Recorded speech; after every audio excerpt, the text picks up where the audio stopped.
अच्छा, जो सब्जेक्ट लेके शुरू कर रहे हैं इसको सीबीसी बोलते हैं, कंप्लीट ब्लड काउंट।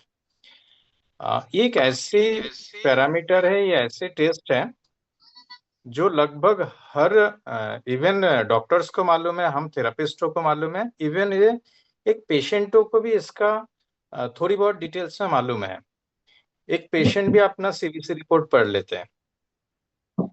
तो ये सीबीसी रिपोर्ट एक सिर्फ ब्लड का पिक्चर दिखाता है या ब्लड में क्या क्या सेल है। एक्चुअली ब्लड का 3 सेल का टोटल डिटेल्स है इस सीबीसी रिपोर्ट में। और समय के साथ साथ ये सीबीसी रिपोर्ट में काफी कुछ चेंजेस भी आया। बहुत अच्छा हुआ दीदी आ गया। तो ये सीबीसी रिपोर्ट को हम लोग या आ, एक डॉक्टर्स को कैसे देखना चाहिए, इसके ऊपर क्या अप्रोच होना चाहिए सीबीसी रिपोर्ट देखने में और कैसे देखा जाता है। ये रिपोर्ट सीधे सीधे नहीं नहीं पढ़ा जाता है। एक्चुअली लोग सोचते हैं या ये सॉरी, एक तो मैं जी जी। जी जी शुरू करो।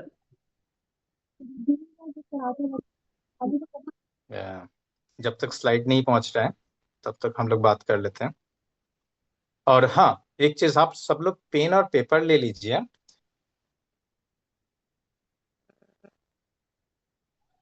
के लिए कि आप सब लोगों के दिमाग में ये अंदर तक चला जाए कि सीबीसी को आसान तरीके से कैसे समझा जाता है। तो इसमें कुछ कैलकुलेशन होता है, बहुत सारे कैलकुलेशन होता है जो पेपर में नहीं लिखा रहता है। वो कैलकुलेशन आप जब यूज करते हैं तो आपके लिए सीबीसी में कुछ बीमारी के कॉन्फर्मेशन,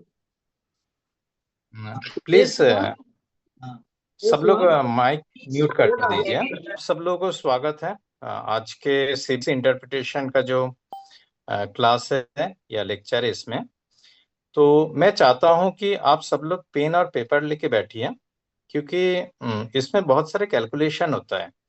और आप जब प्रैक्टिकली उस कैलकुलेशन को करेंगे तो आपको बहुत आसानी से समझ में आएगा जो इंटरप्रिटेशन वो किस तरफ जा रहा है। और हम लोगों को इस अप्रोच से हम लोगों को क्या आगे का फर्दर डायग्नोस करना है या बीमारी क्या है। तो बहुत सारे डिटेल्स जब सीबीसी में जाएंगे, न्यूरोथेरापिस्ट के लिए एक बहुत अच्छा फायदा ये रहता है, हम लोगों को हर चीज एलोपैथी सिस्टम जैसे बहुत डिटेल्स में जाके डायग्नोस करने का जरूरत नहीं पड़ता, क्योंकि हमारे ट्रीटमेंट जैसे आप समझिए, एक छोटा सा एग्जांपल देता हूँ। हमारे जो आरबीसी का साइज होता है ये बड़े साइज का होता है, मैक्रोसाइटिक एनीमिया। मैं बाद में फिर जाऊंगा, आप ये मत सोचिए कि आपको लिखना है, अभी मत लिखिए। और बहुत ज्यादा लिखने का भी जरूरत नहीं है, क्योंकि इतना डिटेल्स में जाऊंगा और बार बार एक ही चीज को इतने बार दोहराऊंगा कि आपके दिमाग में बैठ जाएगा कि जो सीबीसी को अप्रोच या सीबीसी से कैसे हम लोग डायग्नोस करते हैं। तो होता है क्या, जो एग्जांपल दे रहा हूँ, एक मैक्रोसाइटिक एनीमिया होता है, वो विटामिन बी 12 का डिफिशियंसी से भी होता है, फोलेट का डिफिशियंसी से, या विटामिन बी 9 का डिफिशियंसी से भी होता है। एक एलोपैथी डॉक्टर को बी 9 या बी 12 वो कंफर्म करना जरूरी होता है, बट एक न्यूरोथेरेपिस्ट को जरूरत नहीं होता, क्योंकि हम लोग मैक्सिमम जो खाना खाते हैं उसमें बी 9 ऐसे ही आ जाता है, कोई भी लीफी वेजिटेबल्स या कुछ। सिर्फ हम लोग को डाइजेशन को ही ठीक करना रहता है। डाइजेशन हम लोग बी 12 में भी करते हैं, बी 9 में भी करते हैं। तो हम लोगों को हर टेस्ट जरूरी नहीं होता और हमारे लिए एक सुविधा होता है। चलिए मैं आगे शुरू करता हूँ। और आप लोगों से एक ही रिक्वेस्ट है, पेन और पेपर लेके बैठिए, क्योंकि मैं बीच में क्वेश्चन भी कर सकता हूँ।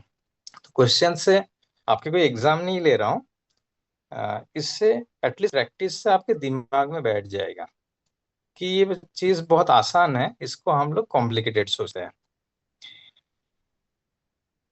सीबीसी का जो जांच है, सेकेंड वाले स्लाइड, ठीक है दीदी जी, यही है। तो सीबीसी का जांच में हम लोग बेसिकली 3 सेल के ऊपर ध्यान देते हैं।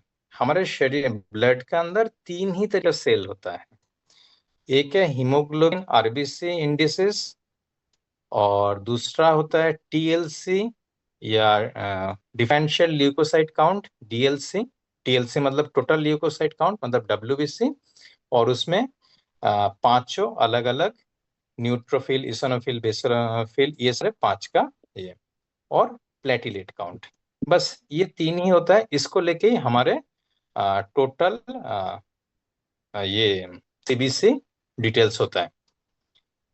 तो ये हम लोगों को तीनों अलग अलग तरीके से भी बहुत सारे बीमारी का डिटेल्स देगा, और इंटर रिलेटेड करने के बाद भी बहुत सारे बीमारी का डिटेल्स देता है।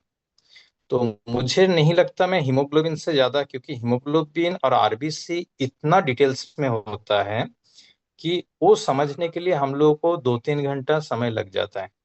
और मैं चाहता हूं कि अगर समझा रहे हैं तो हम लोग डिटेल्स में ही जाए और जाके पूरा अच्छे से समझे। भले ही क्लास हम लोग 2-3 बार में कंप्लीट कर लेंगे, दीदी जी अगर मौका देंगे तो मैं बाद में भी इसको कंटिन्यू कर लूंगा। थर्ड स्लाइड दीदी। तो ये जो लंबी चौड़ी लिस्ट आपको दिख रहा है ना, इसको बहुत ज्यादा दिमाग में मत लीजिए। ये सिर्फ ऊपर ही ऊपर देखने के लिए है, क्योंकि इसको इतने बार रिपीट करूंगा कि आपको सारे फिगर समझ में आ जाएगा इसमें जो लिखा हुआ। और ये जितना भी नाम है ये आप जानते हो, क्योंकि आप लोग पुराने थेरापिस्ट हो। तो फिर भी मैं बार बार इसको रिपीट करूंगा। और कुछ कुछ नाम ऐसा है जो 3-4 बार में तीन अलग अलग नाम से, जैसे हिमेटोक्रीट, उसको हम लोग एचसीटी भी बोलते हैं, पीसी भी बोलते हैं, और हिमेटोक्रीट भी बोलते हैं। तो कंफ्यूजन नहीं होना है। तो हम लोग जो पैरामीटर देखते हैं उसमें थोड़ी बहुत मेल फीमेल का भी डिफरेंस रहता है कुछ कुछ जगह पर। तो एक रिपोर्ट आपके सामने आ गया, तो आप क्या क्या देखते हैं? RBC count. तो आरबीसी काउंट जो होता है, रेड ब्लड सेल, अब ये मेल के लिए 4.5 to 5.9। बहुत ज्यादा आप ये फिगर को याद रखने का जरूरत नहीं है, हर रिपोर्ट में ये लिखा हुआ ही आता है। मैं सिर्फ नॉर्मल फिगर क्या होता है और उसका सिग्निफिकेंस क्या है एक बार रिपीट करके जा रहा हूँ। आरबीसी काउंट मेल के लिए होता है 4.5 से 5.9, फीमेल के लिए 4.4 से 5.1। ये अगर लो हो गया, आरबीसी काउंट अगर लो है, तो हम लोग बोलेंगे एनीमिया। और आरबीसी काउंट बढ़ रहा है तो पॉलीसाइथेमिया। बट इसके लिए ये अकेला इंडेक्स नहीं है, इसके साथ साथ बाकी चीज भी इंटर रिलेटेड या आ, उसका भी इंडेक्स लिया जाता है। PCV, packed cell volume. Packed cell volume ये होता है, एक टेस्ट ट्यूब में जब ब्लड लिया जाता है उसमें हीमोग्लोबिन का जो परसेंटेज रहता है टोटल सीरम और बाकी सेल मिलाने के बाद, तो उसको हम लोग बोलते हैं पीसीबी, पैक्ड सेल वॉल्यूम। ये 40 से 50% मेल के लिए और फीमेल के लिए 36 to 44%। इसका रेड सेल मास भी बोला जाता है। ये क्या करता है, पूरा ब्लड में कितना आरबीसी है, टोटल आरबीसी का जो वॉल्यूम है या परसेंटेज है, उसको हम लोग इससे इंडिकेशन लेते हैं। और ये बहुत सारे बीमारी में और बहुत सारे ट्रीटमेंट प्रोटोकॉल में इसका जरूरत पड़ता है, इवन एलोपैथी में भी।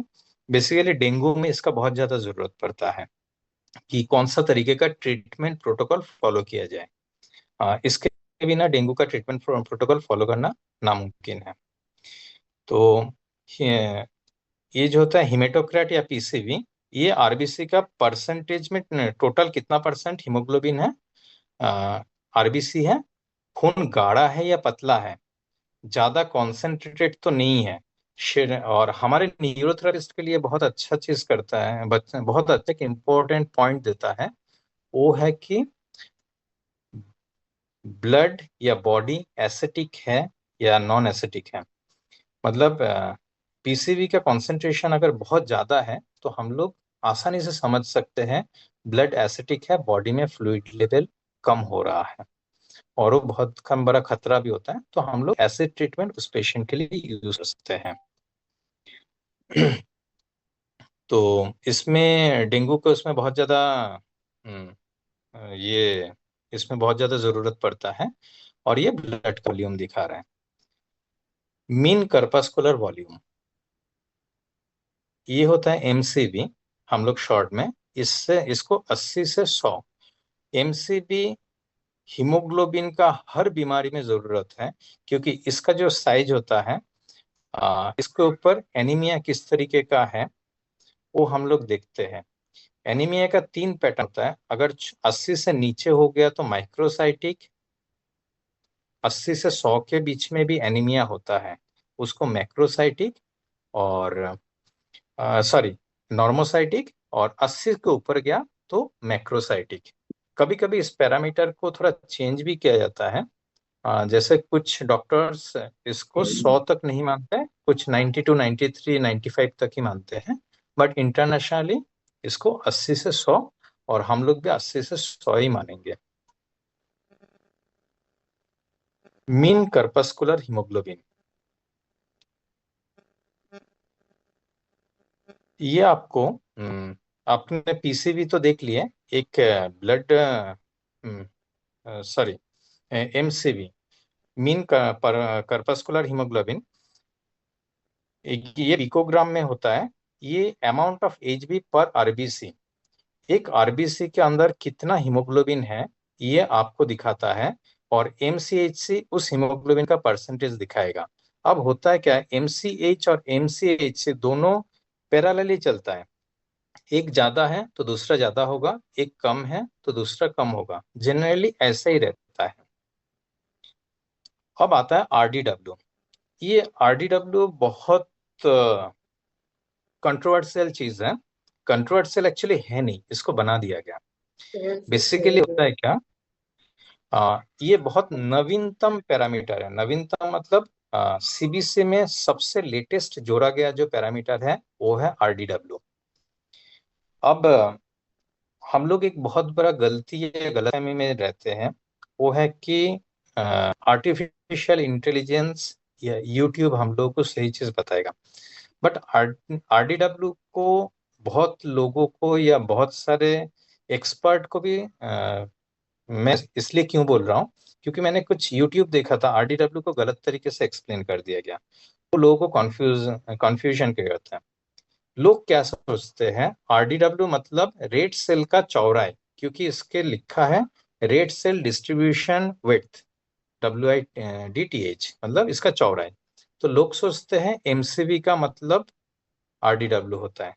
आरडीडब्ल्यू टोटली अलग है। क्योंकि मुझे एक YouTube वीडियो मैंने देख रहा था आरडीडब्ल्यू के बारे में, उसने पूरा गलत तरीके से आरडीडब्ल्यू को समझा दिया।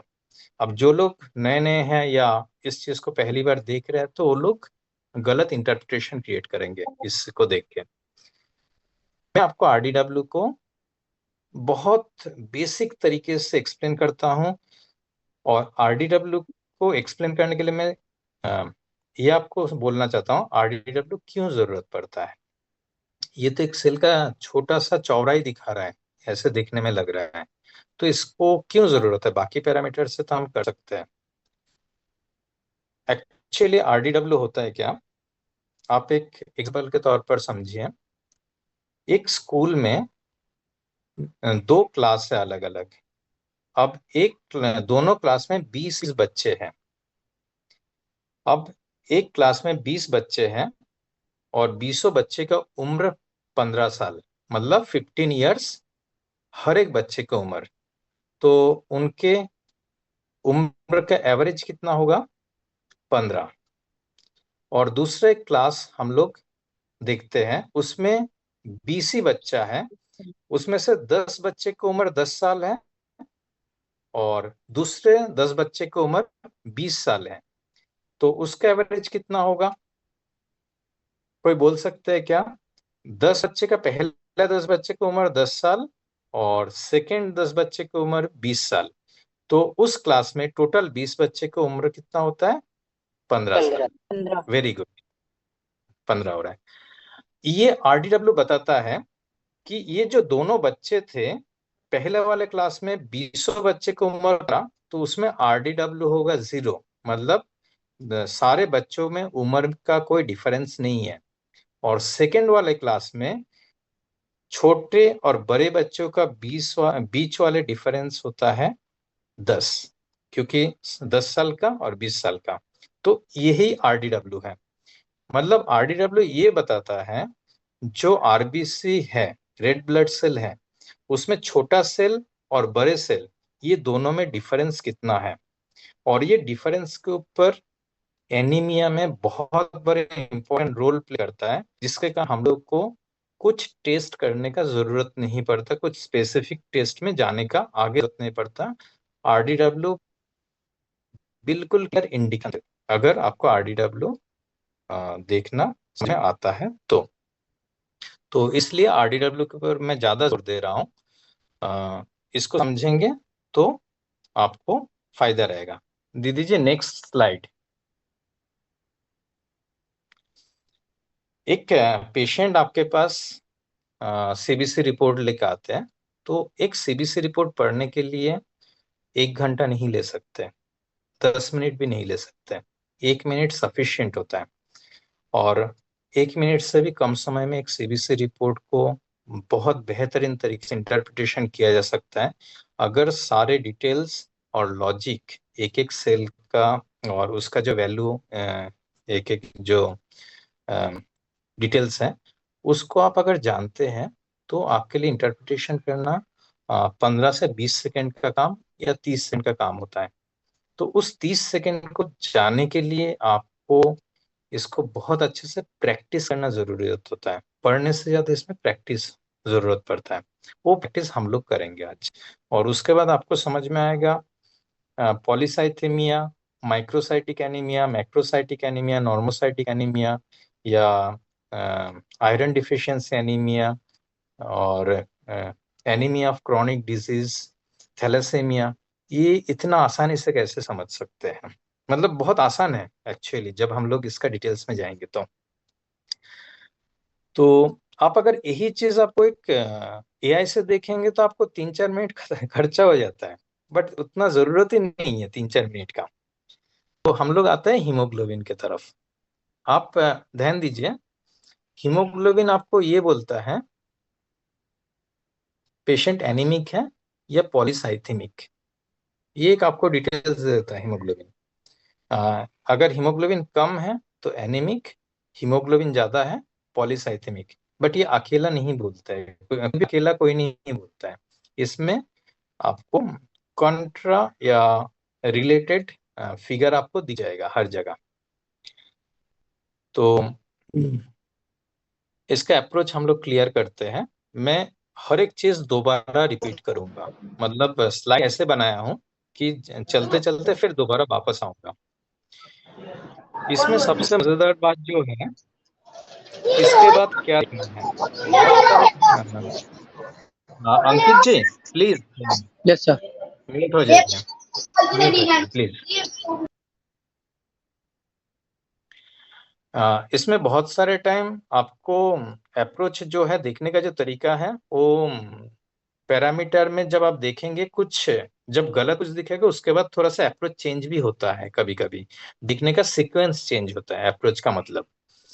तो हम लोग अगर देख लिए हीमोग्लोबिन के तरफ कि हीमोग्लोबिन कम है, तो हम लोग देखेंगे एनीमिक है या पॉलीसाइथेमिक, ज्यादा हो तो पॉलीसाइथेमिक, कम है तो एनीमिक। इसको अभी मत लिखिए, बाद में आऊंगा फिर।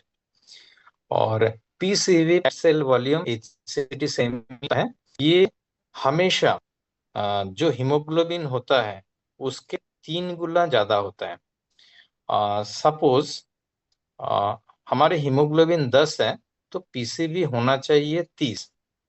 अगर हीमोग्लोबिन 15 है तो पीसीवी होना चाहिए पैक्ड सेल वॉल्यूम, या टेस्ट ट्यूब में हीमोग्लोबिन का टोटल जो वॉल्यूम है वो हीमोग्लोबिन से 3 गुना ज्यादा होता है पैक्ड सेल। इसमें आप कंपेयर कीजिए, इसमें आप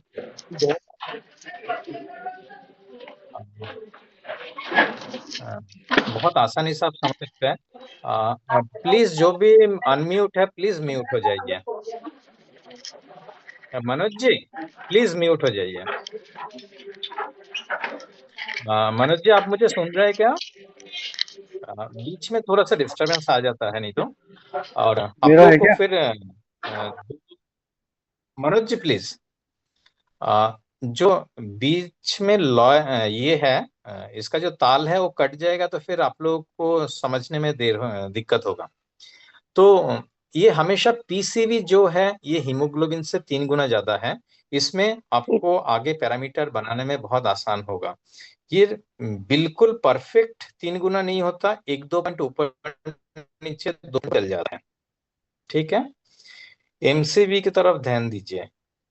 मीन कर्पस्कुलर वॉल्यूम ये बताएगा कि माइक्रोसाइटिक है, नॉर्मोसाइटिक है या मैक्रोसाइटिक है। एमसीवी का मतलब होता है एक हीमोग्लोबिन का साइज, एक आरबीसी का साइज कितना बड़ा है। अगर छोटा है तो माइक्रोसाइटिक, माइक्रो मतलब छोटा। नॉर्मोसाइटिक, अगर एनीमिया है तो वो भले ही साइज नॉर्मल है एमसीवी का, उसमें नॉर्मोसाइटिक एनीमिया माना जाएगा। और अगर सेल बड़ा है तो हम लोग मैक्रोसाइटिक एनीमिया की तरफ जाएंगे। अब आरडीडब्ल्यू जो है, एक्चुअली मुझे स्लाइड, आरडीडब्ल्यू की तरफ ध्यान दीजिए। ये आपको सेल को दो अलग अलग सेल के बीच में साइज का जो अंतर है ये आपको बता देगा आरडीडब्ल्यू। 5 नंबर स्लाइड दीदी।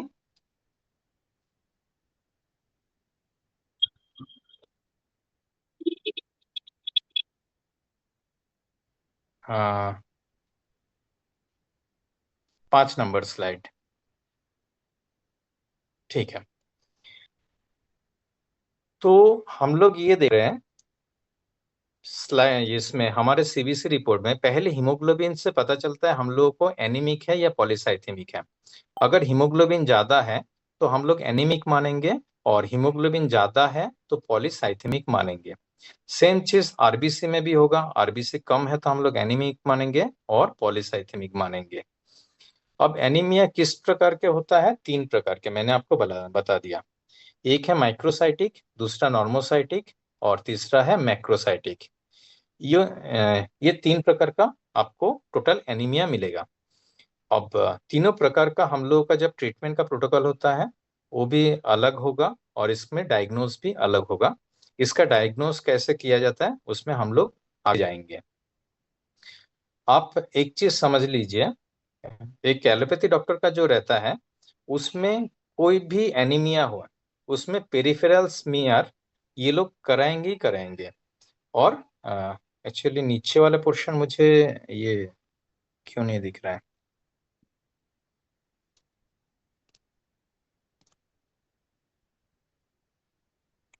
एक सेकंड।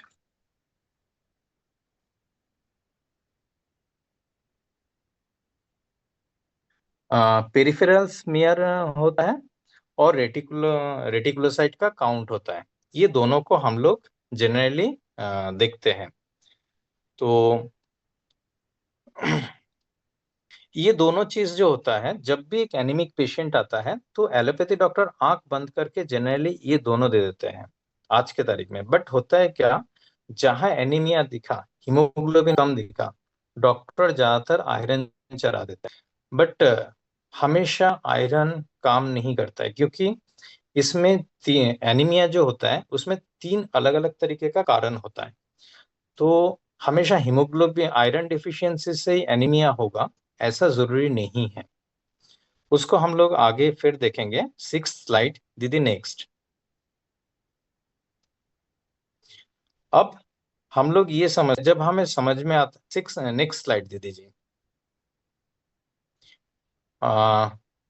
तो माइक्रोसाइटिक एनीमिया, तो माइक्रोसाइटिक एनीमिया में 3 कारण होता है: आयरन डिफिशियंसी एनीमिया, थैलेसेमिया और एनीमिया ऑफ क्रॉनिक डिजीज।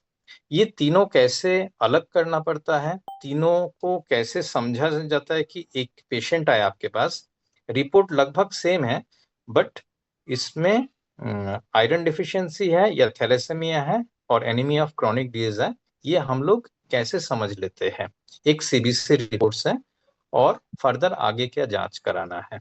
तो इसका डिटेल्स में मैं आपके पास आऊंगा। तो न्यूरोथेरेपी में होता है क्या, हम लोग बीमारी के साथ साथ सिम्टम्स में भी बहुत ज्यादा जाते हैं, उनके बीमारी का सिम्टम्स में। इसलिए हम लोगों को एक बीमारी समझना बहुत आसान होता है और इसका भी हमारे इसमें बहुत काम है। तो माइक्रोसाइटिक एनीमिया के 3 हिस्सा हम लोग देख लिए हैं, 3 कारण हम लोग देख लिए। अब नेक्स्ट स्लाइड में जाएंगे दीदी जी, नंबर 7 में चले जाइए।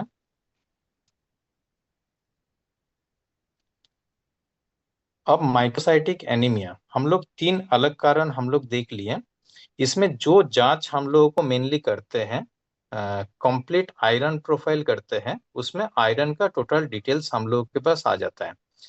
और हीमोग्लोबिन इलेक्ट्रोफोरेसिस, ये मेनली हम लोगों को जरूरत पड़ता है थैलासेमिया के जांच के लिए, क्योंकि थैलासेमिया और किस पैटर्न का थैलासेमिया है ये इलेक्ट्रोफोरेसिस से हम लोगों को बताता है।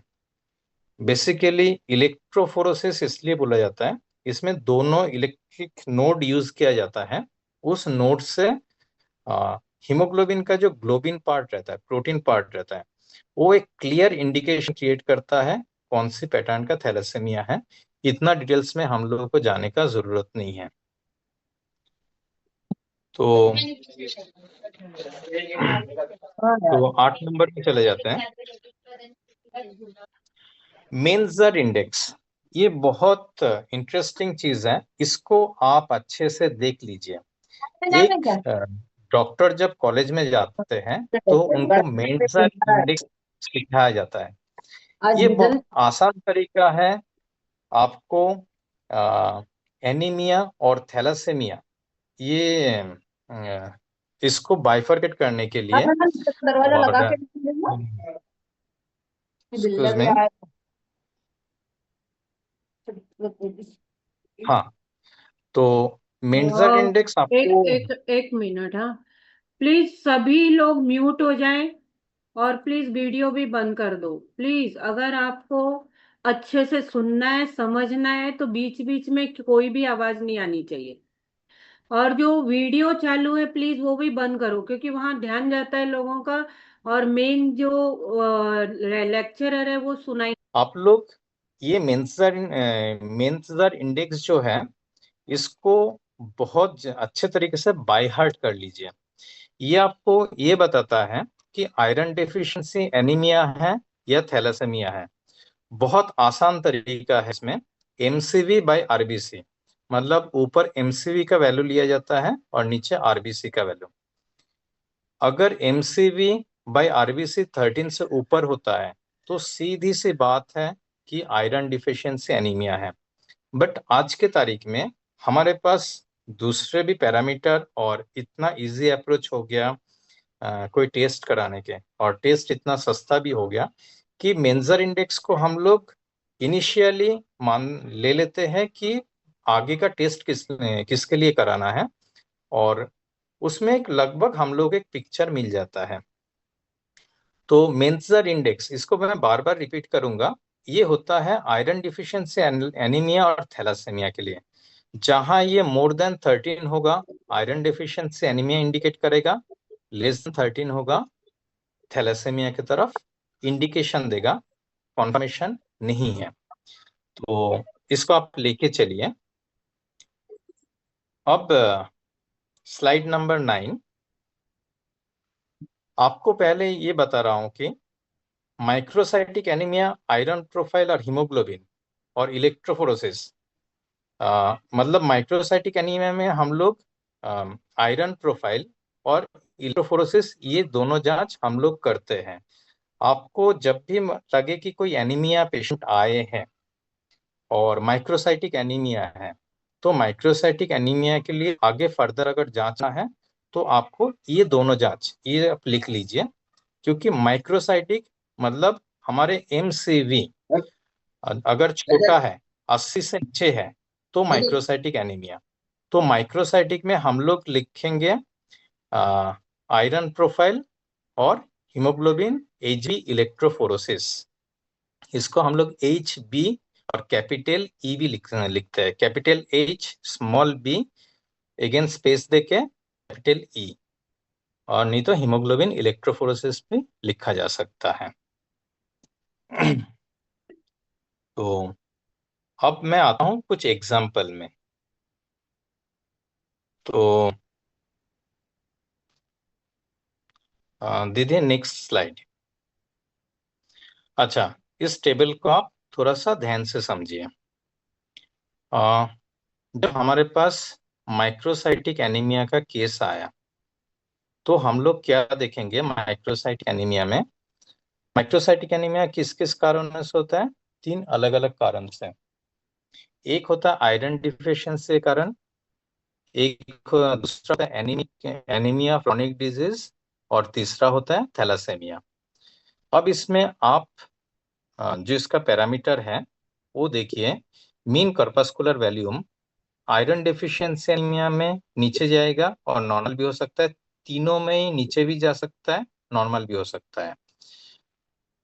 बट आयरन डिफिशियंसी अगर माइक्रोसाइटिक एनीमिया है, अब आप ध्यान से देखिए, अगर आयरन डेफिशिएंसी माइक्रोसाइटिक एनीमिया है तो आरडीडब्ल्यू हमेशा हाई जाएगा।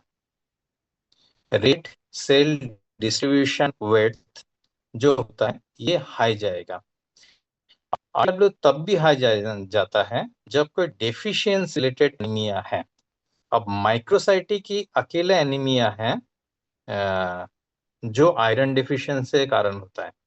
तो आपको माइक्रोसाइटिक एनीमिया बहुत आसानी से समझने के लिए मैं फिर दोबारा रिपीट करता हूँ। माइक्रोसाइटिक एनीमिया आसानी से समझने के लिए आप आरडीडब्ल्यू देखिए। सिर्फ आयरन डिफिशियंसी एनीमिया में आरडीडब्ल्यू बढ़ा हुआ होता है। इसका कारण क्या है मैं आपको वो समझा देता हूं तो आपको याद रखना आसान होगा। हम लोग हर दिन खाना खा रहे हैं, तो हर दिन क्या हो रहा है, हम लोग खाने में कभी आयरन ले रहे हैं, कभी आयरन नहीं मिल रहा है, आयरन का डिफिशियंसी है, मेल न्यूट्रिशन है। तो माइक्रोसाइटिक एनीमिया में आप, मैं नीचे भी एक बार दिखा देता हूँ आप लोगों को। आयरन बाइंडिंग कैपेसिटी जो होता है माइक्रोसाइटिक एनीमिया हमेशा ज्यादा होता है। मतलब बॉडी को आयरन मिले तो जल्दी हीमोग्लोबिन बनाना शुरू कर देता है। तो जिस दिन आयरन मिल गया उस दिन बॉडी अच्छे बड़े नॉर्मल सेल बना दिया, और जिस दिन आयरन नहीं मिल रहा है उस दिन सेल का स्ट्रक्चर या साइज एमसीवी छोटा हो जाता है, जिसके कारण कभी छोटे साइज का आरबीसी बन रहा है, कभी बड़े साइज का या नॉर्मल साइज का आरबीसी बन रहा है। बड़े साइज तो नहीं हो रहा, नॉर्मल साइज होता है। क्या, जब ये दोनों के बीच में डिफरेंस ज्यादा है तो आरडीडब्ल्यू ज्यादा होगा। तो microcytic anaemia iron deficiency anaemia अगर है, सॉरी माइक्रोसाइटिक एनीमिया है, तो आरडीडब्ल्यू अगर ज्यादा है तो समझ जाए आयरन डिफिशियंसी एनीमिया है। बाकी थैलासेमिया और एनीमिया ऑफ क्रॉनिक इसमें आरडीडब्ल्यू नॉर्मल ही रहता है, क्योंकि सेल का पैटर्न सेम होता है। थैलासेमिया में सेम पैटर्न का सेल बनाता है बॉडी, और क्रॉनिक डिजीज के टाइम में सेल बनाता है। और आरडीडब्ल्यू आपको 120 दिन, एक्चुअली एक हीमोग्लोबिन का लाइफ जो होता है हमेशा 120 दिन नहीं होता है, 3 से 4 महीना, 90 डेज टू 120 डेज। अब उस दौरान जैसे HbA1 से हम लोग शुगर के 3 महीने का लगभग 3 महीने का एवरेज शुगर समझते हैं। आरडीडब्ल्यू आपके 3 महीने का एवरेज हीमोग्लोबिन का साइज समझा देता है। उसका साइज में बहुत ज्यादा अंतर तो नहीं था। तो तो तो किसी पेशेंट ने अगर आपके सामने माइक्रोसाइटिक एनीमिया लेके आए तो उसका ये उस पेशेंट को ध्यान दीजिए इस रिपोर्ट के ऊपर, उनका हीमोग्लोबिन कम होगा और आरबीसी भी कम होगा। ठीक है, इस टेबल पर आपको एमसीवी तीनों ही जगह कम आ रहा है। जो एमसीवी कर्पस्कुलर वॉल्यूम है ये तीनों जगह कम आ सकता है।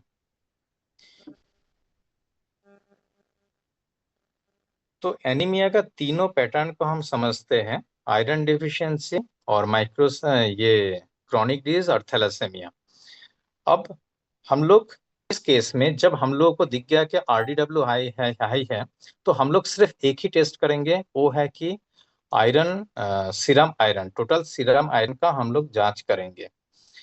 तो उसमें आयरन बाइंडिंग कैपेसिटी अगर हम लोगों को ज्यादा आ रहा है, फेरेटिन लो आ रहा है, फेरेटिन मतलब ब्लड में जो ये आयरन है Fe2 वो अगर लो है और फेरेटिन लो आएगा तो ट्रांसफर इन फेरेटिन भी लो आएगा हमेशा, ये दोनों हमेशा लो आता है एक साथ। तो आप समझ जाए आयरन बाइंडिंग कैपेसिटी आपके लिए मतलब आयरन डिफिशियंसी माइक्रोसाइटिक एनीमिया है। अब हम लोग कुछ एग्जाम्पल में चले जाते हैं। नेक्स्ट स्लाइड दे दीजिए, 11 नंबर स्लाइड।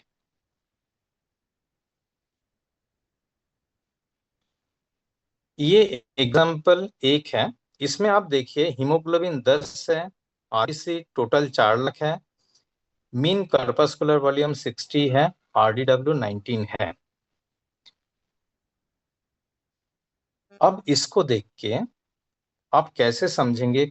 आपको दिख गया ये माइक्रोसाइटिक एनीमिया है, कैसे समझ में आया? हम लोग एनसीवी चेक किए, एमसीवी 80 से नीचे है, माइक्रोसाइटिक एनीमिया है। आरबीसी भी कम है, हीमोग्लोबिन भी कम है, तो एनीमिया है। हीमोग्लोबिन कम एनीमिया है, आरबीसी भी कम है एनीमिया है, और एमसी भी कम माइक्रोसाइटिक है। कंफर्म हो गया। अब आप कैसे देखेंगे कि ये कौन सा पैटर्न का एनीमिया है? अब आप लोगों को पेन और पेपर का काम शुरू होता है। अब आप देखिए, इसका हालांकि मैंने कंफर्म इंडिकेशन दे दिया था पहले RDW से, बट हम लोग शुरू से हर छोटी छोटी चीज को दोबारा रीचेक करेंगे। अब आप मेंजर इंडेक्स में चले जाइए।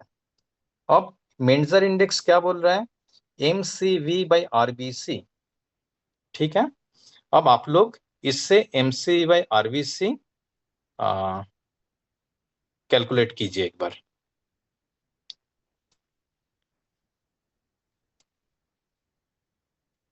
तो आप जब कैलकुलेट कर रहे हैं, इसमें कितना आ रहा है?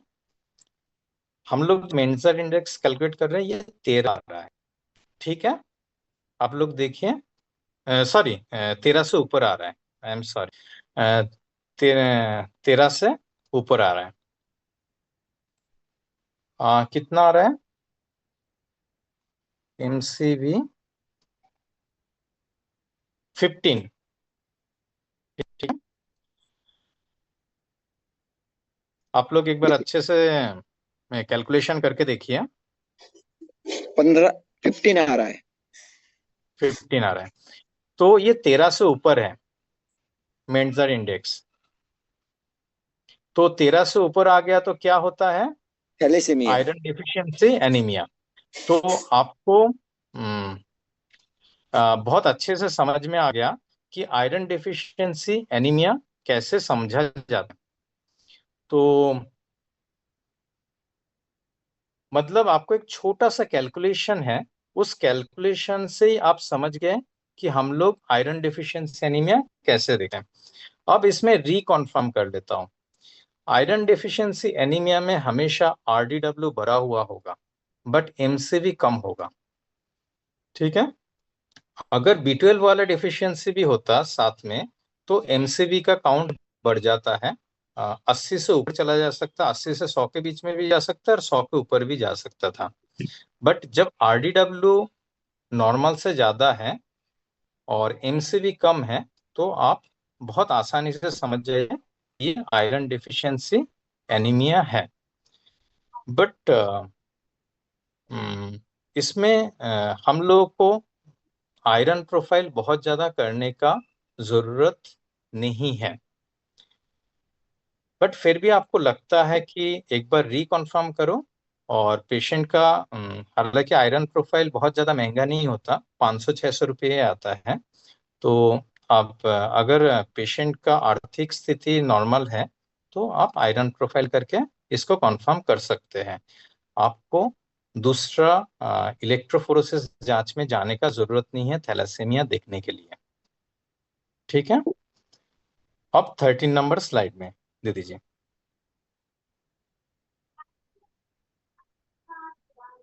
दे दीजिए नेक्स्ट।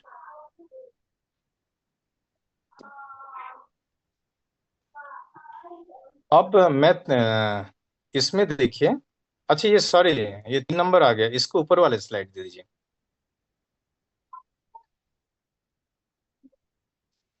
अब पहला और दूसरे में फर्क देखिए, इसमें भी हीमोग्लोबिन 10 ही है, पिछले बार भी 10 था, आरबीसी 5 लाख है, और मीन कर्पस्कुलर वॉल्यूम वो भी कम है, माइक्रोसाइटिक एनीमिया है, और आरडीडब्ल्यू वो भी कम है। तो इस स्लाइड में आप पहले क्या करेंगे, पहले स्लाइड में हम लोग क्या किए थे, हम लोग मेंजर इंडेक्स चेक किए थे, इसमें भी हम लोग मेंजर इंडेक्स चेक करेंगे, और इस पेशेंट का इंडेक्स किए तो कितना आ रहा है, 50/5, मतलब 10 एमसीबी बाय आरबीसी, तो कितना हुआ, 10। 10। ये किस तरफ इंडिकेट कर रहा है, ये 30 से नीचे है, अगर 30 से नीचे इंडिकेट हम लोग, थैलेसीमिया। अब से में अगर तो इस कारण का एनीमिया है, तो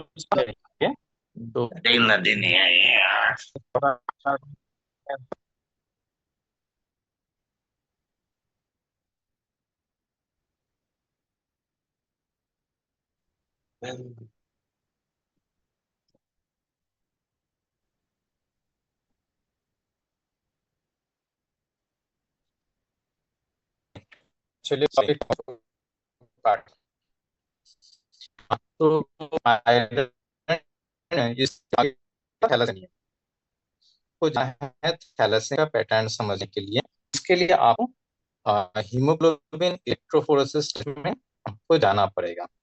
तो ये टेस्ट आजकल अवेलेबल हो गया, पहले बहुत रेयर टेस्ट में नहीं आता है, तो ये टेस्ट में हम लोग जा सकते हैं, और ये बहुत महंगी था, इलेक्ट्रोफोरेसिस करीबन 1000 या 1200 रुपये का आता है ऑल ओवर इंडिया। तो हम लोग को इस 2 नंबर एग्जाम्पल में कंफर्म हो गया कि आयरन डिफिशियंसी एनीमिया नहीं है। वो इस तरीके से कंफर्म हो जाता है, आरडीडब्ल्यू 14 है, मतलब आरडीडब्ल्यू नॉर्मल, ठीक है। अब इसके बाद आ जाता हूँ, हाँ, इसमें आप एक चीज और देखिए, जिस पेशेंट को आर्थिक पॉसिबिलिटी नहीं है इलेक्ट्रोफोरेसिस जांच कराने के लिए, उसमें आप डायरेक्ट ट्रीटमेंट कर सकते हैं, क्योंकि मेंजर इंडेक्स बहुत ज्यादा गलत नहीं बताता है, मैक्सिमम केस में सही बताता है, और ये आज का नहीं है, ये सालों से इस पैटर्न को फॉलो किया जा रहा है। जब बाकी बहुत सारे अलग अलग टेस्ट नहीं आया, तब से इस टेस्ट को हम लोग देख रहे हैं, और जिस पेशेंट के लिए पॉसिबल है उनको आप इलेक्ट्रोफोरेसिस जांच करा लीजिए, तो आपको थैलेसीमिया पैटर्न समझ में आ जाएगा। अब 13 नंबर स्लाइड, नेक्स्ट स्लाइड में हम लोग और एक चेक करेंगे, तो इसमें हम लोगों को एक तरीके से पक्का तरीके से बैठ जाएगा कि कैसे हम लोग ये तीनों बीमारी, माइक्रोसाइटिक एनीमिया में 3 अलग अलग कारण को कैसे हम लोग ढूंढते हैं। तो आपके दिमाग में मेंजर इंडेक्स बैठ गया है।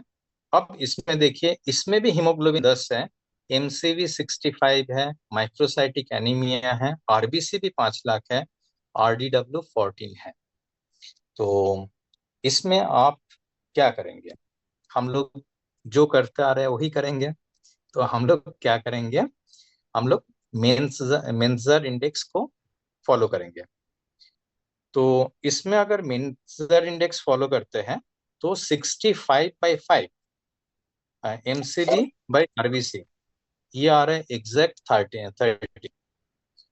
मेंजर इंडेक्स तो ये बता दिया आयरन डिफिशियंसी एनीमिया या थैलेसेमिया है, मगर 13 बीच का ही हो रहा है, 13 के ऊपर और नीचे, ये तो आ गया बीच में। तो बीच में है क्या है, वो तो इसमें लिखा ही नहीं है मेंजर इंडेक्स में। तो हम लोग उस टाइम पे हमारे लिए ऑप्शन बचता है थर्ड, एक ऑप्शन अभी बचा हुआ है, आरडीडब्ल्यू कम है, मतलब आयरन डिफिशियंसी नहीं है, ये हम लोग के लिए कंफर्म हो गया। अब ये होता है IDAA, मतलब anaemia of chronic disease, sorry, anaemia of chronic disease होता है। तो इसमें हम लोग क्या करेंगे, पेशेंट का सिम्टोमेटिक डिटेल्स लेंगे। तो एनीमिया ऑफ क्रॉनिक डिजीज में क्या क्या बीमारी आता है, बहुत सारे आता है। क्रॉनिक डिजीज किसको बोलते हैं, जो बीमारी को बहुत लंबे समय से पेशेंट झेल रहा है या लंबे समय से उस पेशेंट बीमारी में है। जैसे हार्ट का प्रॉब्लम, कंजेनिटल हार्ट डिजीज हो सकता है, ऑटो इम्यून डिजीज हो सकता है, लीवर का प्रॉब्लम हो सकता है, किडनी फेलियर या किडनी का बाकी डिजीज हो सकता है, एसएलई भी हो सकता है, ट्यूबरक्यूलोसिस भी हो सकता है, और रियूमेटॉइड प्रॉब्लम भी हो सकता है, और थायराइड और लेप्रोसी, और इस तरीके का डिजीज होता है आपके पास। अगर आपको माइक्रोसाइटिक एनीमिया का पेशेंट है और उन्होंने ये सारे बीमारी का कोई एक बीमारी लेकर आए हैं, तो आपको उनके एनीमिया के लिए, माइक्रोसाइटिक एनीमिया के लिए अलग से कोई ट्रीटमेंट करने का जरूरत नहीं है। आपको उस बीमारी का ट्रीटमेंट में जाना जरूरी है। तो वो बीमारी अगर ठीक होता है, बेहतर होता है, तो ये एनीमिया का लेवल अपने आप चेंज होगा। इसमें आपको आ, 2 से 3 महीने के अंदर, इन जनरल केस में 3 महीने के अंदर इसमें चेंजेस दिख जाता है। तो अगर होता है मैक्सिमम केस में, डॉक्टर जैसे देखते हैं हीमोग्लोबिन कम है, क्योंकि हीमोग्लोबिन 10 दिख रहा है ना, हीमोग्लोबिन कम है तो वो लोग आयरन चाहना शुरू कर देते हैं। एक मेडिकल अंधा बिजनेस या अंधा सिस्टम बना हुआ है, जिसमें हीमोग्लोबिन देखते ही डॉक्टर छलांग लगा देता है, आयरन का टैबलेट ले लो और 3 महीने बाद आओ। अब वो जो 10 हीमोग्लोबिन लेके आया था ना, वो जब 3 महीने बाद जाएगा वो 8 लेके जाएगा, या महीने भर बाद जाएगा तो 9 हीमोग्लोबिन लेके जाएगा। तो ट्रीटमेंट बदलने के बदले में ये देखना जरूरी है कि हीमोग्लोबिन क्यों कम हो रहा है और किस बीमारी के कारण। आ, Nagaraju ji please sir, sir please, Nagaraju sir please can you mute, Nagaraju ji. ठीक है, हम लोग नेक्स्ट स्लाइड में चले जाएंगे।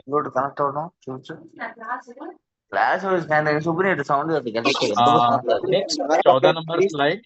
सर प्लीज, ये बार बार डिस्टर्ब हो रहा है क्लास। हेलो,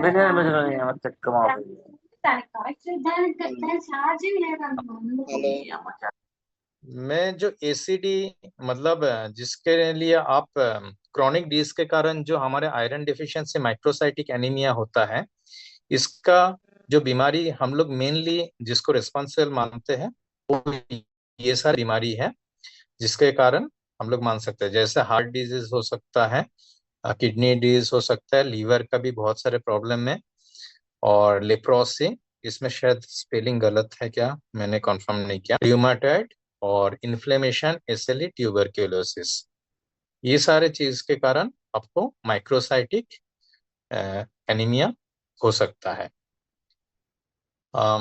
तो आपको जब माइक्रोसाइटिक एनीमिया का कंफर्मेशन नहीं मिलता है, तब आप इस बीमारियों में चले जाइए। हो सकते है इस बीमारी के कारण, तो आपको अलग से ट्रीटमेंट करने का जरूरत नहीं है, सिर्फ इस बीमारी का ट्रीटमेंट चले जाइए, अपने आप 3 महीने के अंदर चेंजेस दिख जाता है हीमोग्लोबिन।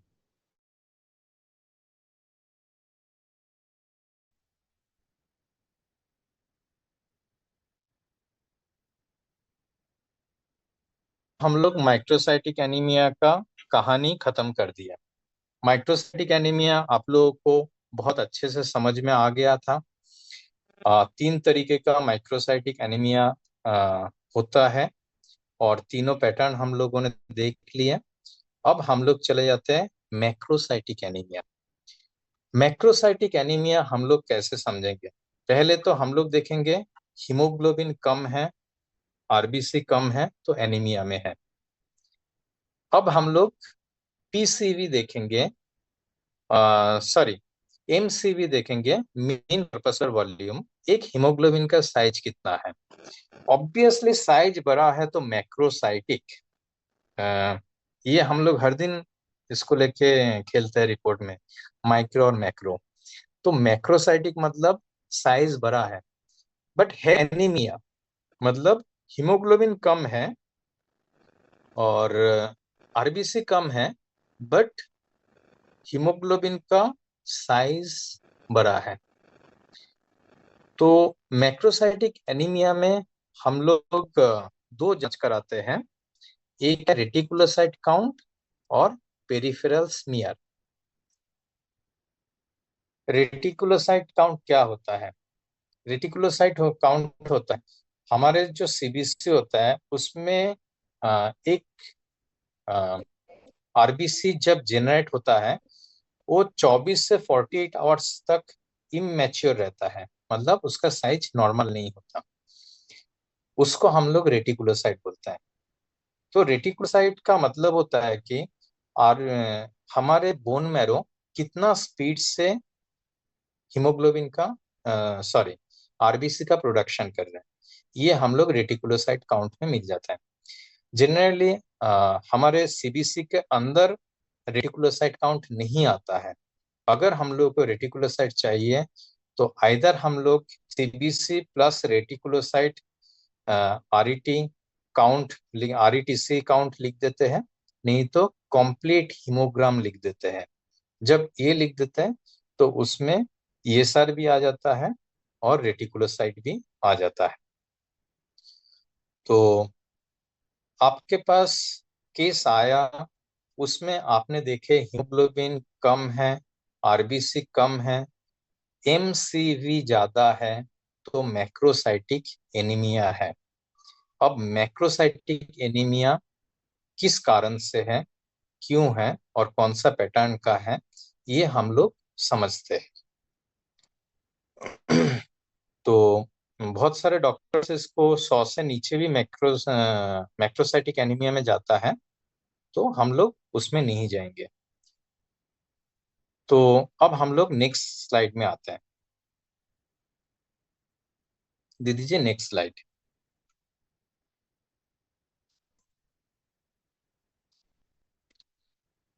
इसमें होता है क्या, अलग अलग परसेंटेज जो होता है मैक्रोसाइटिक एनीमिया का, इसमें अलग अलग बीमारी में परसेंटेज थोड़ा सा डिफर करता है, चेंज होता है। तो बोन मैरो कभी ठीक से काम नहीं कर पा रहा है, सप्रेस तो नहीं है, ज्यादा काम कर रहा है, किसी भी तरीके का डेफिशिएंसी तो नहीं है, और बोन मैरो स्लो काम कर रहा है। इसमें जो रेटिकुलोसाइट काउंट है उसमें क्या चेंजेस है, तो इसके ऊपर हम लोग इस एनीमिया को बाइफरकेट करता है। तो ये स्लाइड नंबर 16 है ना, दीजिए। हाँ ठीक है।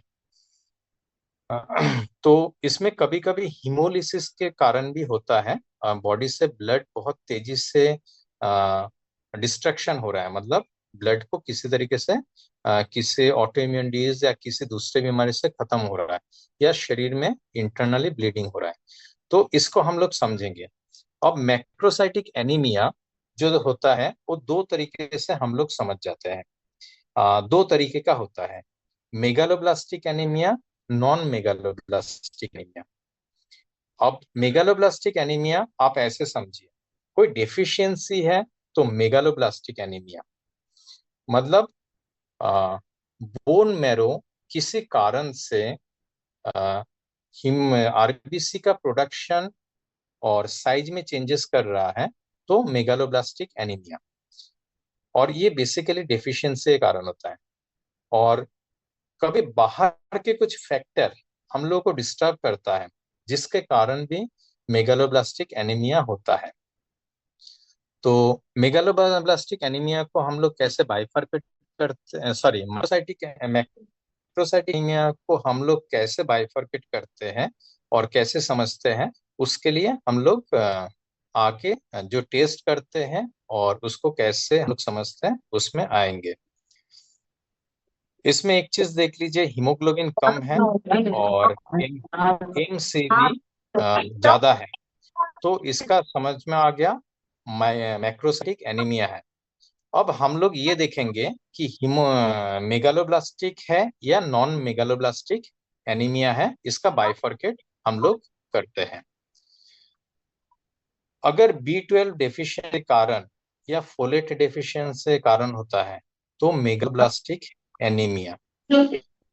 और जब किसी डेफिशिएंसी के कारण नहीं हो रहा है, कोई जेनेटिक कारण, जब जेनेटिक कारण भी नहीं है, तो हम लोग समझ जाएंगे ये नॉन मेगालोब्लास्टिक एनीमिया है।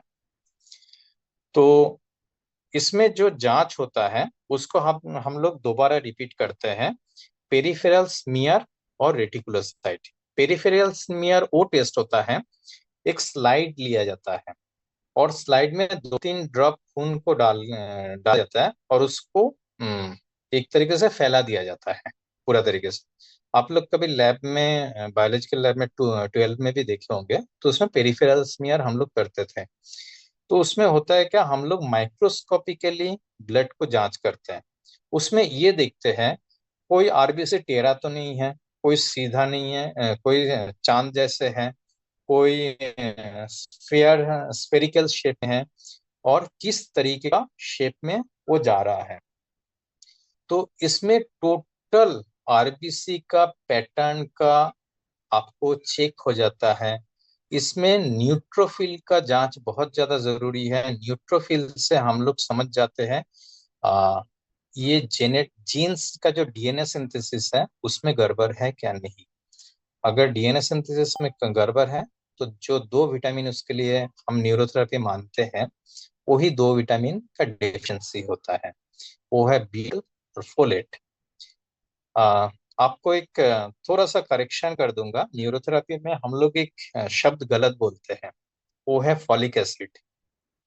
फॉलिक एसिड डेफिशिएंसी होता नहीं है, फोलेट डेफिशिएंसी होता है। एक्चुअली होता है क्या, हम लोग जब ब्लड में फॉलिक एसिड चेक करते हैं तो हम लोग सीरम फोलेट लिखते हैं, सीरम फॉलिक एसिड नहीं लिखते। जो हमारे शरीर में नेचुरली आता है, एब्जॉर्व करता है हम लोग ग्रीन वेजिटेबल्स में, वो फोलेट होता है।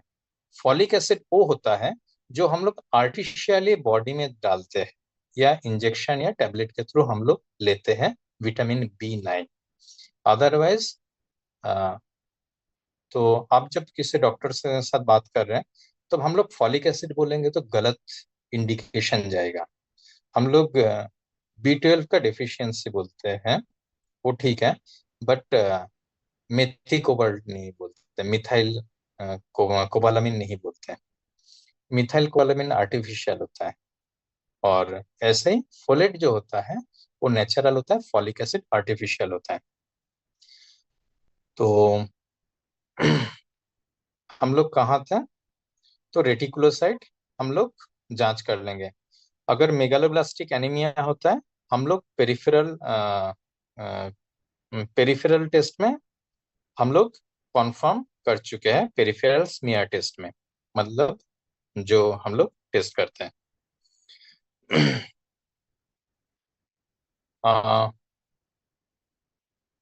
इसमें इसमें होता है क्या, मेगालोब्लास्टिक एनीमिया जो होता है, हम लोग पेरिफेरल स्मीयर टेस्ट करने के बाद अगर हम लोगों को लगता है डेफिशिएंसी है, तो हम लोगों को आगे का टेस्ट में जाने का जरूरत नहीं है। अगर एलोपैथी प्रोटोकॉल हम लोग फॉलो करते हैं तो लंबी चौड़ी जांच होता है।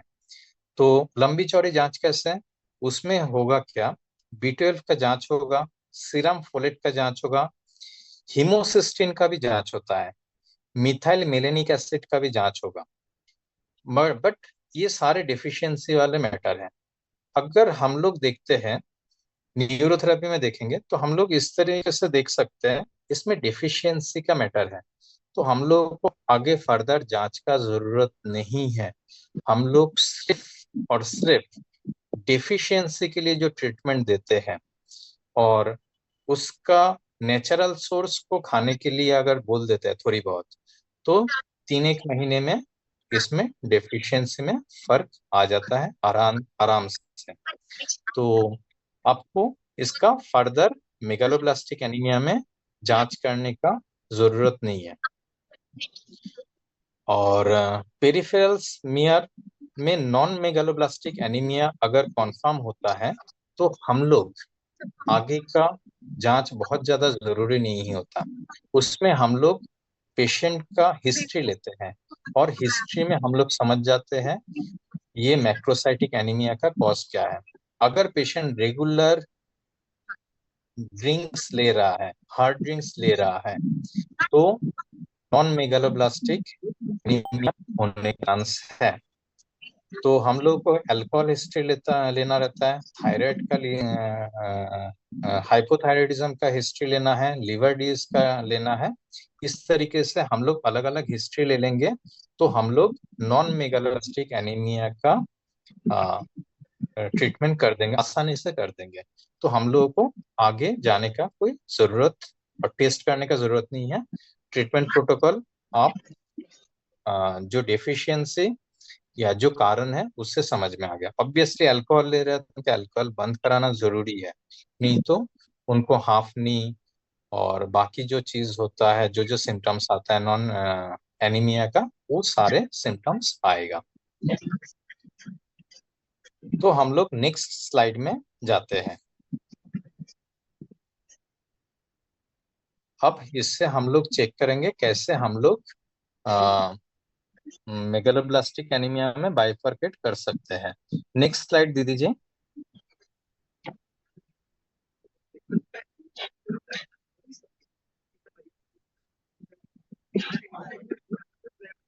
हाँ, अब हम लोग पिछले बार एग्जांपल लिए थे ना माइक्रोसाइटिक एनीमिया में, सॉरी, हाँ मैक्रोसाइटिक एनीमिया में हम लोग 2-3 एग्जांपल क्लियर करते हैं। इसमें आपको समझ में आएगा कैसे हम लोग समझते हैं। तो जैसे एग्जांपल 1 में हीमोग्लोबिन 7 है, आरबीसी 5 लाख है, एनीमिया है, दिख गया। एमसीवी 110 है, आरडीडब्ल्यू 16 है। हाँ, आरडीडब्ल्यू 16 है। तो हीमोग्लोबिन कम है, आरबीसी कम है, एनीमिया है, एमसीवी ज्यादा है, मैक्रोसाइटिक एनीमिया है। तो इसमें आपको समझ में आ गया ये मैक्रोसाइटिक एनीमिया है। तो हम लोग क्या करेंगे, रेटिकुलोसाइट काउंट और पेरिफेरल स्मीयर दोनों चेक करेंगे। तो हम लोग अगर चेक करते हैं, नेक्स्ट स्लाइड दे दीजिए, नेक्स्ट स्लाइड। तो रेटिकुलोसाइट काउंट 0.5 आ रहा है। हमेशा ध्यान दीजिएगा, रेटिकुलोसाइट जब 1 से नीचे है तब आप समझ जाइए कि बोन मैरो बहुत सप्रेस्ड है, बोन मैरो कॉम्प्रोमाइज्ड है, बोन मैरो काम ठीक से नहीं कर रहा है। आप हमेशा ये समझिए 1 से 2, एक्चुअली 1 से 2 अगर रेटिकुलोसाइट काउंट है तो बहुत अच्छा है, अगर 1 के नीचे है तो समझ जाइए बोन मैरो में प्रॉब्लम है, और 2 से ऊपर है तो बोन मैरो में प्रॉब्लम नहीं है, बोन मैरो बहुत अच्छा काम कर रहा है, बट दूसरे कोई डिस्टर्ब कर रहा है। तो अगर आप इसमें देखेंगे तो इसका मतलब शरीर में कोई डेफिशिएंसी है जिसके कारण रेटिकुलोसाइट काउंट कम हो रहा है, बोन मैरो को कुछ सप्लाई नहीं मिल रहा है। तो आप पेरिफेरल स्मीयर जब देख रहे हैं उसमें हाइपर सेगमेंटेड न्यूट्रोफिल, मतलब न्यूट्रोफिल आपका हाइपर सेगमेंट होता है। न्यूट्रोफिल का अंदर जो उसका न्यूक्लियस होता है वो 3 अलग अलग टुकड़े में होता है। 3 अलग अलग टुकड़े मतलब अलग अलग नहीं होता। आपने बचपन में एक फुग्गा देखे थे क्या, लंबा सा फुग्गा होता है, उसमें गांठ बांध देते थे। तो ऐसे समझिए वो लंबा सा फुग्गा है और छोटे उसमें बीच में गांठ है, ऐसे 3 में होता है। बट जब हमारे B12 और फोलेट का डेफिशिएंसी होता है, डीएनए सिंथेसिस डिस्टर्ब हो जाता है, तो ठीक तरीके से आरबीसी का सिंथेसिस या आरबीसी का जो मतलब आरबीसी से दूसरा मतलब डीएनए का सिंथेसिस प्रॉपर नहीं हो पाता, तो वो हम लोगों को न्यूट्रोफिल के अंदर दिख जाता है, तो वो गांठ 3 की जगह 5 तक पहुंच जाता है, 4 या 5। तो हम लोग समझ जाते हैं कि डीएनए सिंथेसिस प्रॉपर नहीं हो रहा है, और हम लोगों को आरबीसी का शेप में भी दिख जाता है, तो हम लोग समझ जाते हैं B12 डिफिशियंसी है। तो ये हो गया आपके B12 और फोलेट डिफिशियंसी के लिए जो मैक्रोसाइटिक एनीमिया है, ये समझने का तरीका हम लोग दोनों जांच में आपको पता चल गया। अब हम लोग एग्जाम्पल 2 में जाएं।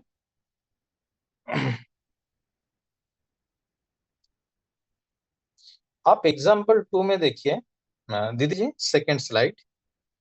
आप एग्जाम्पल 2 में देखिए, पहले स्लाइड में जो भी था सेकेंड स्लाइड में वही है, कोई फर्क नहीं है, दोनों स्लाइड सेम है। तो दोनों साइड में आपके मैक्रोसाइटिक एनीमिया कैसे समझ में आएगा, फिर हम लोग उसी टेस्ट को रिपीट करेंगे आ, कि हीमोग्लोबिन, ये इलेक्ट्रोफोरेसिस टेस्ट और रेटिकुलोसाइट। तो दीजिए नेक्स्ट स्लाइड प्लीज।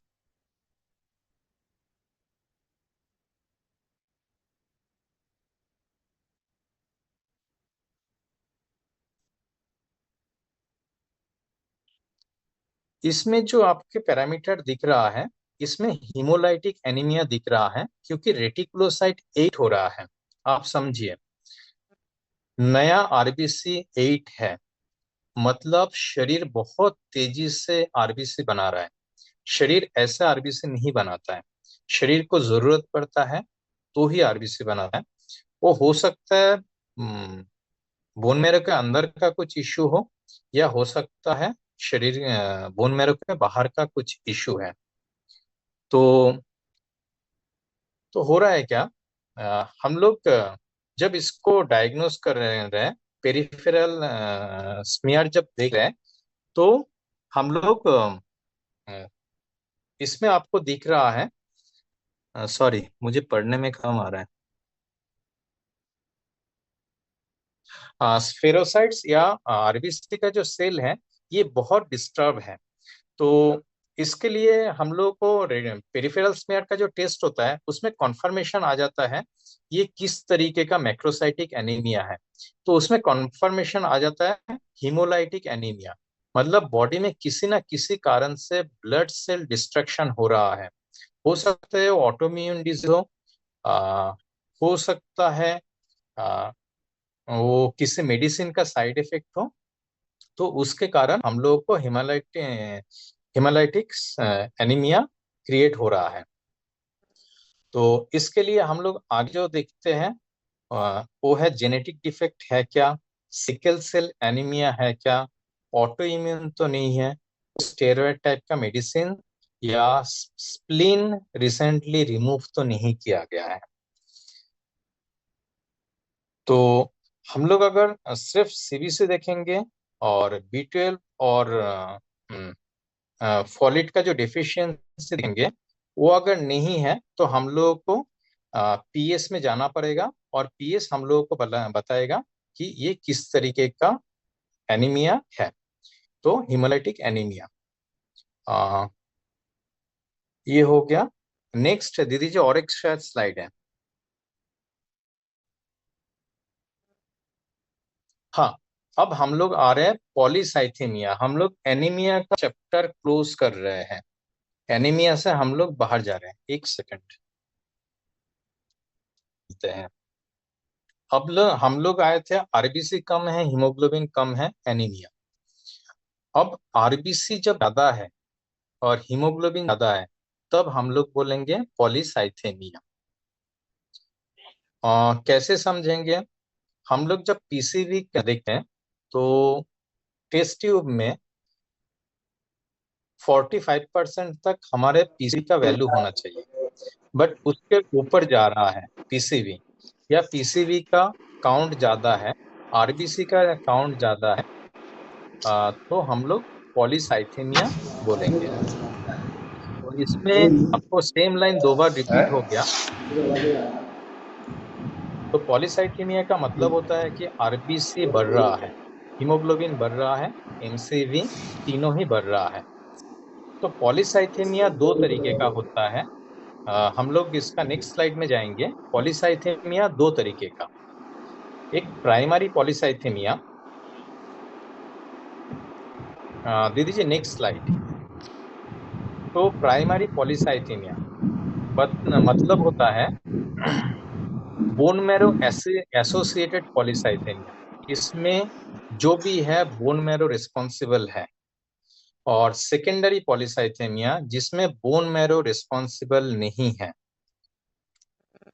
तो कुछ कैंसर होता है जिसमें बोन मैरो में पॉलीसाइथेमिया हम लोग समझ जाते हैं कि कैंसर है। तो इसको हम लोग कैसे बाइफरकेट करते हैं, इसका बहुत आसान टेस्ट है। मतलब एक छोटा सा एक ही टेस्ट होगा, उस टेस्ट में प्राइमरी हो रहा है या सेकेंडरी हो रहा है दोनों मालूम पड़ जाता है। उसके लिए बहुत लंबा डिटेल्स में जाने का जरूरत नहीं पड़ता। तो मैं फिर प्राइमरी पॉलीसाइथेमिया में आ रहा हूँ। पॉलीसाइथेमिया उसको बोलते हैं जब आपके हीमोग्लोबिन, एक पेशेंट का हीमोग्लोबिन, आरबीसी, पीसीवी तीनों ही बढ़ रहा है। हीमोग्लोबिन तेजी से बढ़ रहा है, सॉरी आरबीसी बहुत तेजी से बढ़ रहा है और शरीर के लिए खतरा है, जिनका डेंसिटी बढ़ रहा है। तो मुंह में बटन है ए में 3। अच्छा ऐसा है क्या? पता नहीं, लोग सुनते ही नहीं हैं। सब बड़े ठीक है। बड़े लोग हैं, कोई छोटे बच्चे। हाँ ठीक है। तो हम लोग आ जाते हैं। प्राइमरी पॉलीसाइथेमिया का मतलब होता है बोन मैरो इसमें रिस्पॉन्सिबल है या बोन मैरो के अंदर कुछ गड़बड़ है। तो पॉलीसाइथेमिया, इसमें जेनेटिक म्यूटेशन, जेनेटिक कारण भी हो सकता है पॉलीसाइथेमिया के लिए। और पॉलीसाइथेमिया बेरा और पॉलीसाइथेमिया रूब्रा, मतलब ये कैंसर। तो ये हो सकता है। तो पॉलीसाइथेमिया प्राइमरी के लिए टेस्ट होता है जैक म्यूटेशन का टेस्ट होता है। बट हम लोग पहले पॉलीसाइथेमिया देख के कभी भी जैक म्यूटेशन टेस्ट में नहीं जाते हैं, क्योंकि जैक म्यूटेशन प्राइमरी पॉलीसाइथेमिया का कॉन्फर्मेशन टेस्ट है कि किस कारण से पॉलीसाइथेमिया हो रहा है। हम लोग पहले जाएंगे आसान तरीके से, जिसमें पॉलीसाइथेमिया किस कारण से है वो देखने के लिए, मतलब पॉलीसाइथेमिया प्राइमरी है या सेकेंडरी। अब मैं आता हूँ सेकेंडरी पॉलीसाइथेमिया। एक्वायर्ड कॉसेस में क्या होता है, जैसे कोई से बढ़ने के लिए बहुत सारा नेचुरल कॉज भी होता है। जैसे कोई लोग पहाड़ों में रहते हैं, हिमालयन एल्टीट्यूड में जो रहते हैं, जो हिल स्टेशन में घूमने जा रहे हैं, उनको देखिएगा जब वापस आते हैं तो उनका पॉलीसाइथेमिया हुआ है, बट वो कोई बीमारी नहीं है। वो सिचुएशन के हिसाब से आरबीसी में चेंजेस आया है, टाइम के साथ बॉडी उसका एडजस्ट कर लेता है। और कोई चेन स्मोकर है, उनको पॉलीसाइथेमिया होने का चांस है। आ, क्योंकि बॉडी में ऑक्सीजन लेवल अगर कम होगा तो बॉडी एरिथ्रोपोएटिन बढ़ा देगा। तो जैसे एरिथ्रोपोएटिन बढ़ गया है तो हमसे हमारे आरबीडी से प्रोडक्शन बढ़ जाता है। तो जैसे कंजेनिटल हार्ट डिजीज, उसमें भी आपको पॉलीसाइथेमिया दिख जाएगा, क्योंकि हार्ट का पंपिंग कैपेसिटी बहुत कम है। हार्ट ठीक तरीके से पंप नहीं कर पा रहा है, बॉडी में ऑक्सीजन नहीं पहुंच पा रहा है। कोई लंग्स डिजीज में बॉडी में ऑक्सीजन सैचुरेशन कम है, तो बॉडी नेचुरली एरिथ्रोपोएटिन बढ़ा देता है और उससे पॉलीसाइथेमिया जेनरेट होता है। तो आपको अगर पॉलीसाइथेमिया किस पैटर्न में है वो देखना है, तो सीरम ईपीओ या सीरम एरिथ्रोपोएटिन का ही टेस्ट होता है। सिंपल सा मैटर है, सीरम एरिथ्रोपोएटिन टेस्ट कीजिए। अगर एरिथ्रोपोएटिन हाई है तो समझ जाइए, एक सेकंड मेरा मोबाइल डिस्चार्ज हो रहा है।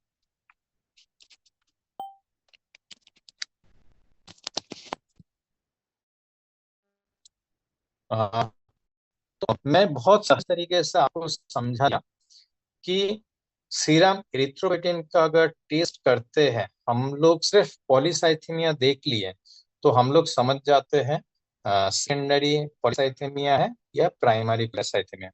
अगर एरिथ्रोपोइटिन का लेवल नॉर्मल है तो आप समझ जाइए प्राइमरी पॉलीसाइथेमिया है।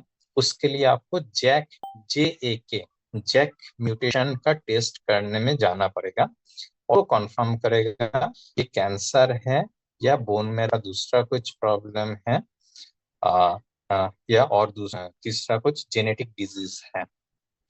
तो बहुत सिंपल सा तरीका है, हम लोग हीमोग्लोबिन और आरबीसी का जो सिंथेसिस है उससे हम लोग कैसे तीनों बीमारी या मेन मेन जो बीमारी होता है वो हम लोग कैसे डायग्नोस कर सकते हैं। एरिथ्रोपोइटिन का टेस्ट हो गया। अब भी हम लोग जो डिटेल्स में चर्चा की है, अभी मैं समरी में तरफ जाऊंगा इसका। तो हम लोग अगर देखते हैं तो उसमें हम लोग देख देख सकते हैं, शॉर्ट आउट कर सकते हैं कि एनीमिया कितने प्रकार का होता है और एनीमिया का डायग्नोस कैसे किया जाता है, माइक्रोसाइटिक एनीमिया और मैक्रोसाइटिक एनीमिया किस डेफिशिएंसी में या किस तरीके से होता है। एक एनीमिया में बोलना भूल गया आपको। अभी आपको बोलूंगा भी तो आपको समझ में आ जाएगा क्योंकि पैरामीटर आपके दिमाग में आ गए।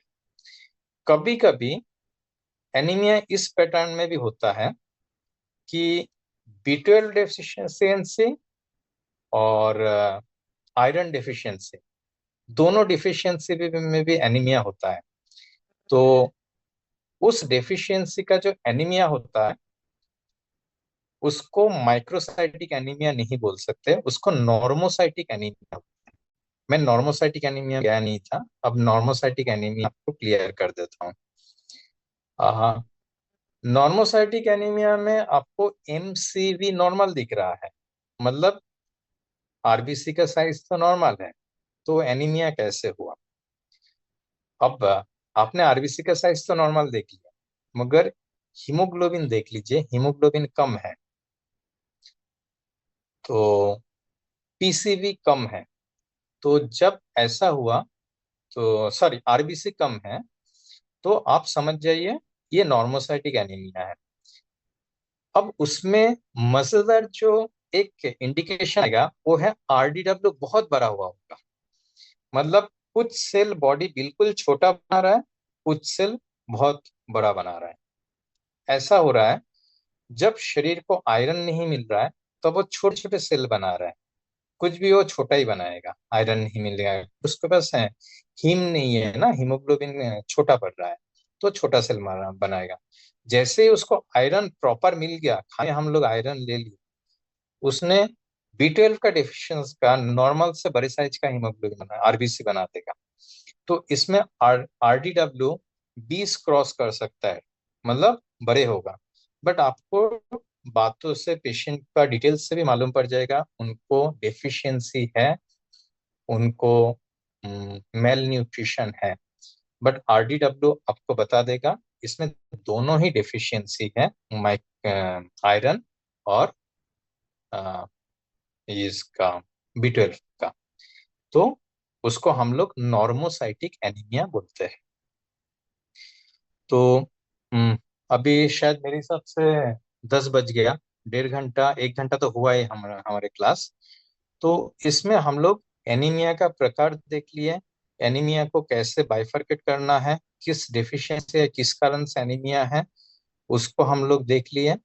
कौन सा पैरामीटर लेके सीबीसी लेके पेशेंट आए तो हम लोग को क्या टेस्ट करने के लिए देना है वो भी हम लोग देख लिए।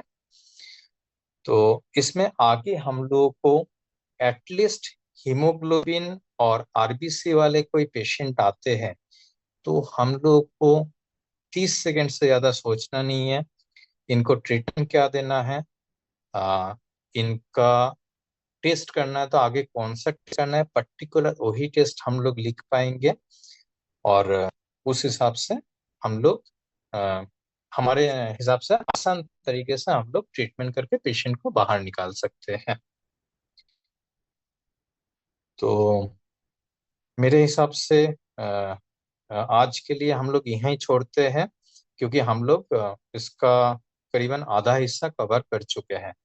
और अगले बार हम लोग दीदी जी अगर समय देंगे तो हम लोग WBC काउंट और CBC में बाकी काउंटों में कैसे देख के हम लोग बहुत सारी बीमारी देख सकते हैं, उसमें आएंगे।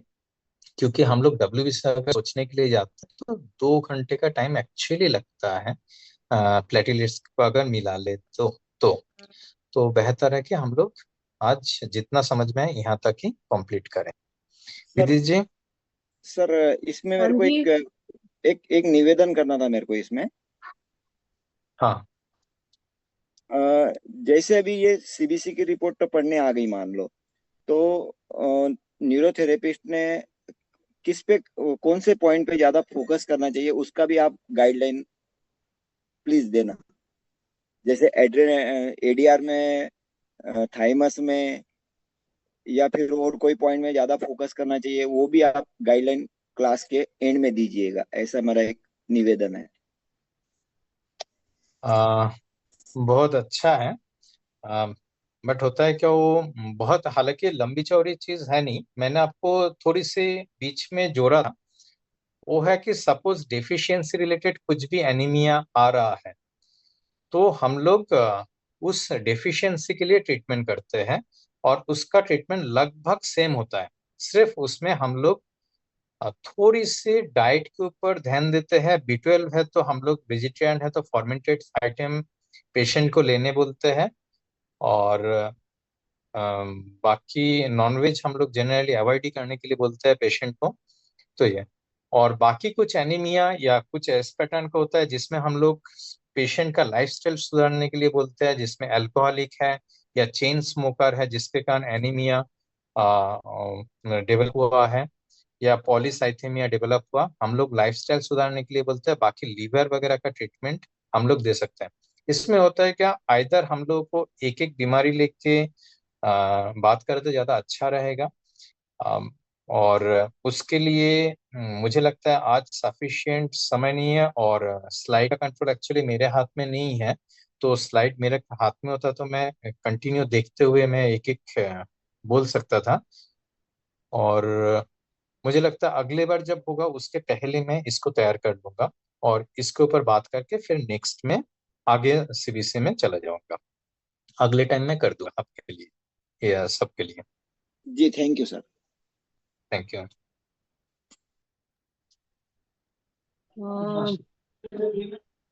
Thank you very much Supriyo ji. बहुत बहुत ही अच्छा और बहुत ही सिंपल वे में आपने इतना एक्सप्लेन करके बताया है कि मेरे हिसाब से सभी लोगों को इसके बारे में काफी सारी जानकारी मिली होगी। तो इसमें क्या है कि हम जो बीमारियों के बारे में सिर्फ सीबीसी देख के भी बहुत कुछ समझ सकते हैं। तो मेरे हिसाब से हम वापस एक बार ये इसका सेकंड पार्ट डेट देख के फिक्स करेंगे। तो बहुत ही अच्छा है।